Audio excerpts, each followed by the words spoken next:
taas waxaan u fahmay ilmaha markii hore hooyada in laga qaatay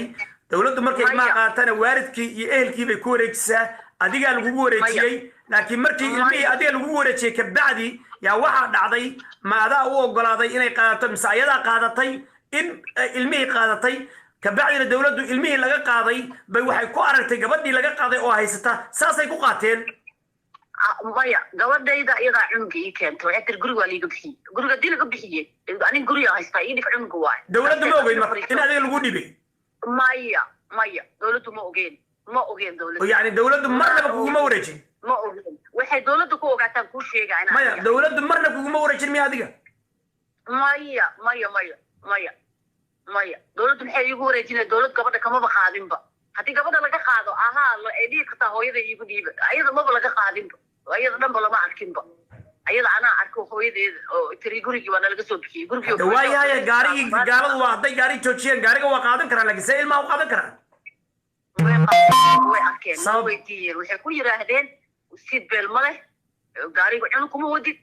intee u wadaa okay child negligence ilmihii seat belt malan baa la yidhi seat belt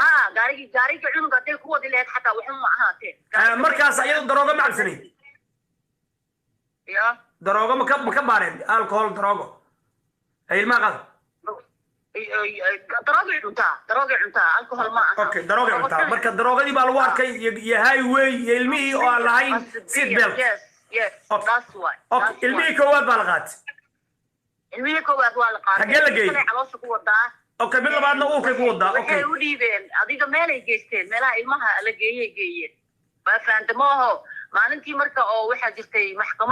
maxkamadii aan tegay adiga judgekii ayagu la hadlaaya naagii iyagaa isla hadlaayaan aniga gabadhayda fartaan taagnay war nala hadlo gacantaan taagnay gacantaba nala hadlaayo oo diiday inuu nala hadlo judgekii bas adiga cunug koowaad saasaa lagu qaatay kii kalena isla maalintii ku xigtay ay dhashay maalintii kan la qaatay maalintii ku xigtay ay dhashay kii kalena isbitaalkay ugu tageen ay ka qaateen afaantamo laba wiil saasay ku haystaan maxaa kuu soo haray gabadhana saasay rabeen inay ku qaataan oo ilma saddexaada gabadha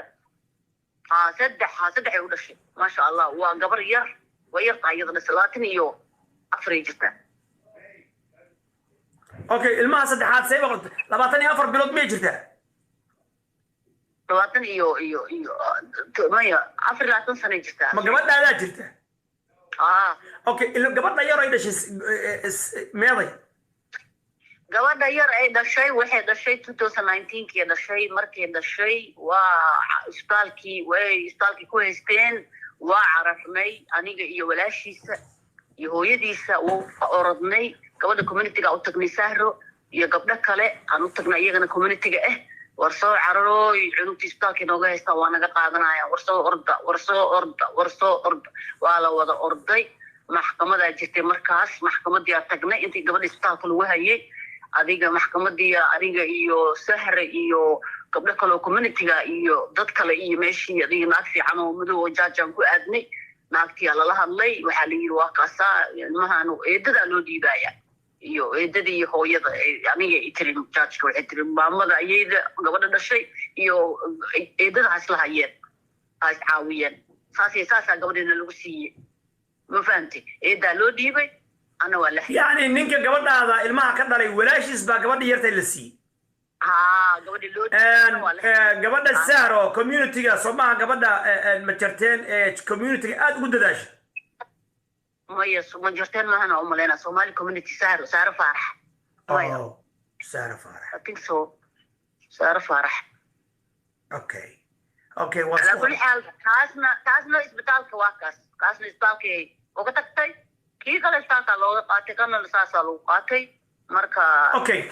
saddex ilmood weeye laba wiil waa la qaatay gabarna Sahro iyo jaaliyadda iyo communityga waa ka daba tagteen waa la idin soo gurmaday marka ilmaha marka la qaatay labada wiil labada sanad ee la kala qaatay ma noo sheegi kartaa 2015 iyo 2019 miya maya 2017 la qaatay iyo June 18 2017 June 18 labadaba mid waxay qaateen June 17 ay qaateen no June 18 morningkii ay qaateen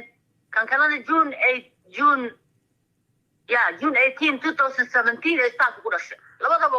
waa isku hal maalin walaalo midna waxaa la qaatay 17 June 2017 midna waxaa la qaatay 2017 labada wiilba laba maalmood isku xigtay kii hadda dhashay iyo kii kale oo asna laba maalmood isku xigtay la qaatay Soomaa laba maalmood isku xigtay laba maya hal maalin isla ahayd hal maalin June 18 saacad meeqa sana laga joogaa waxaa laga joogaa adiga 17 18 19 20 afar sana laga joogaa afartaas sana magaala haysata ilmihii waxay u dhiibeen dad ay rabaanay u dhiibeen weliba naagaa naxadlinaysa naagaa xaasib nagu ahayd oo social worker intaas aniga maxkamadda taagnaa marka meeqa sanay ilmo waa u soo noqonaynaa ilmuhu meeqa sanay jiraan hadda labada wiil meeqa sanay kala jiraan adiga mid ilmahan waxa waaye oo 4 sano iyo xoogaay midna waxa waaye ilmahan adiga 6 sano waaye xoogaay isagana saas waaye 6 sano iyo xooga okay laba jir buu markii la qaatay Soomaa laba iyo bar amal saas uu ahaa laba iyo bar okay 4 sano labada ilmood midna markuu dhashay baa naaska isagoo nugin gaala qaatay midna isagoo laba jira iyo xoogaa iyo gaala qaatay marka 4 sano midna waa 6 jir midna waa 4 jir 4 sano gaala haysat Soomaa ayaga gaala haysato guri weli ku haya daradooda kuma maqlaayaan waxa la sameeyna inayna maqlaan waxa saanana waxa u sheegi lahayn ma yeelayaan ilmaha oo la ordayaan bal sheeg eedadooda joogta eedadood ma gabadhii ay haysaa haddana fiiri waxa kale daran baynay walaashayay horta numberkaaga Soomaali weyn baa ku dhageysanaysa dal iyo dibadba waa laga dhageysanayaa in lagu gurmada la rabaa zeel iyo cash ab malada adigu aniga WhatsApp waa leeyahay numberkaaga sheeg laga la soo xiriiro waxa waaye 206 775 3071 206 yeah 775 3071 magacaaga runta ana waa maxay hadii xawaalada wax lagu soo dirayo hadii lagu la soo xiriirayo Shamsa Abdi Jaamac Shamso Abdi marka ma Abdi bay qoranta Shamsa Abdi Abdi ABDI Jama JAMA yeah Shamsa Abdi Jama magaalada joogtidna waa magaalada Seattle waa gobolka Washington okay Shamsa Abdi Jama oo numberkeedu yahay 206 775 3071 Soomaali weyn u gurmada waa u soo noqonayaa waxayna degan tahay magaalada Seattle qofkii wax u diraya dadka wax aruuriya lacagaha aruuriya walaalayaal waatana ayaduna waa walaashin ilaahay darti baan isu kaalmaysanaynaa waxa muhiim marka waxa weeyaan in la isu gurmado war Soomaali weyn oo dhan lacag waad gurtaan meel kasta u gurtaan laakiin dadka oo dhan gaara qof kasta oo dhibaataysan fadlan gaara hadii la ku idmaayo oo gaara waxaan weydiinayaa 4 sano oo dhibaataysan tahay culimada ma u tagtay magaalada Seattle wallahi walaalow gabadha markii isbitaalka ay gabadhu ka tagtay runtii markaa sheego gabadha markaa isbitaalka ay gabadha iiga tagtay oo gabadhii oo barartay markii hore ay dhalaysana way bararsaneed dhiig la'aan ay la barartay dhiig ay ku shubaayeen wixii oo dhan faleebadii oo dhan dad inta siisay ay carartay asagaa soo galay wiilkaa soo galay wuxuu u sheegay maxaan ka aqaan anigoo gabadhii yareed baybigii akolka ku hayay factory carartay ciil markuu qabtay askartii waa meeshii iska ooyey oo xataa hooyadiis timid hooyadiis xataa dhulka ku dhacday oo emergency la geeyay oo meeshii silac ka dhacay guriga markaan imid waxaan wacay Sheekh Axmed Nuur wacay waxaan yiri sheeqow saasa ahay qof saasa ahay dhibkaas ay haysto waa kaasa marka waayahu yiri waa ku soo celinaa hadii soo inuu soo celiyo oo maleena telefoonka marka adiga markaas wuxuu ugu yiri adiga qoloma tahay gabadhaada yaa waaye marka kulay waa u sheegay ani saasa ahay marka marka Sheekh Axmed Nuur waa wadaadka imaamka masjid Abu Bakar laakiin damo qolkii weydiiyay waa u sheegay marka wuxuu ugu yiri niman odayaalahan la hadlaaya aan u sheegaya kadibna wax dambe hadee soo dhaqaaqay oo isoo dhibkay ka soo hadlan maba arag anigana farahan ka qaaday maxkamadaasaan taagna inta maxkamada waxa islahay walla judge-ku hadduu ku arko yaa ilaa hooyaa tahay inta ilmood meesha ku korsatay uu ku siin doonaa carruurtaada maalin maxkamadaan taagna dhowr maxkamada dhowr waxaa kaloo jiro mid kalaan kuu sheega arrin kalaa jirto oo dadka ay maaragtay qaarkood aniga kulligood xaasid waa ma dhihi karo dadaa xaasidaa jiro sababtoo waxaan ogaaday dad markaan soo diyaariyo oo ilmihii noo qaadi lahaa markay maxkamada socotay dadkii hoosta telefoona looga diraa waxaa la leeyahay oo ninkaas yuu dilin wiilkaas yuu isku dilin wiilkaas dadkuu dilaa wiilkaas taas waaye ilmihiis baa u dhawaatiin oo ninkaas yuu ku dilin وأرسل غنيا شمسوي ولا لي شيخ هذا تغت الشيخ أحمد نور أو ذات كمسجد أبو بكر شوقا وذات الشيخ خالد ما ينص برتا وذات كم يقولوا غير قبيل كيتا إذا كان قبيل مساعد كم بديسم سومالي وين بديستي مسلمين توا بديستي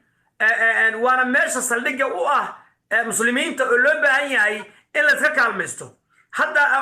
يعني فيري عبد الرحمن وقبيل هالطادو واحترايو أنا حتى ما يشان كما هدلين قبيل هدو واحتراينا أنا مو وعدين شيخنا مو وعدين ضد كوميونيتينا مو وعدين هدو قبيل واحتراي أوكي المهان وريحان مرنا بلد كواب بالحال كون ده يدوا مريحان بلد كواب بالحال أنا هبر قدر بلد كواب بالحال قبيل هدو واحترايو قبيل صوب بحلها أو وحن ضل يدمين لها وحن مركز عليه الشيخ هذا وحاجات يعني أسجى مقالة دمشق إنه بالويك كان يقول له إلى عنانته أو إلى أنفه أنت أندرس